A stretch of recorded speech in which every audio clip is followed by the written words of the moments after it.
জোয়ারভাটা ধারাবাহিকে আসছে বড় টুইস্ট। গল্পে এন্ট্রি নিচ্ছে নতুন চরিত্র। এবার আর নিশা নয়, অন্য এক চরিত্র ফাটল ধরাবে উজি আর ঋষির সম্পর্কে। কি ঘটতে চলেছে জোয়ারভাটা ধারাবাহিকে?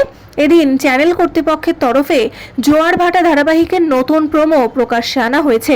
সেখানেই দেখা যাচ্ছে ঋষির জন্মদিনে তার জন্য সারপ্রাইজ প্ল্যান করেছে তার পরিবার। কেক এনে সমস্ত আয়োজন করেছে। রাতে সে বাড়ি ফিরতেই সকলে তাকে চমক দিতে গিয়ে নিজেরাই চমকে যায়। মদ্যপ অবস্থায় অন্য একটি মেয়ের গা লেপটে বাড়ি ফিরে সে। সেই মেয়েটি জানায় ঋষি নাকি তার গাড়ির সামনে চলে এসেছিল। তখন সে ওকে বাঁচায় এবং চিনতে পেরে বাড়ি ফিরিয়ে আনে। মেয়েটি নিজের পরিচয় দিয়ে জানায় সে শুভেন্দু চক্রবর্তীর মেয়ে সুদেষ্ণা। অন্যদিকে উজি এক ব্যক্তিকে জেরা করতে ব্যস্ত, জানতে চায় তাদের দলের প্ল্যান কি। জবাবে সে ব্যক্তি একটি ত্রিকোণের মধ্যে গোল আঁকা কাগজ দেখায়, যেখানে লেখা সুদেষ্ণার নাম।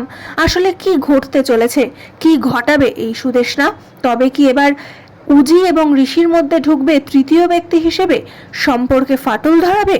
নিশার কথায় তেমনই ইঙ্গিত মিলল, ভাঙতে পারে তাদের সংসার। কিন্তু ঠিক কি ঘটবে সেটাই এখন দেখার।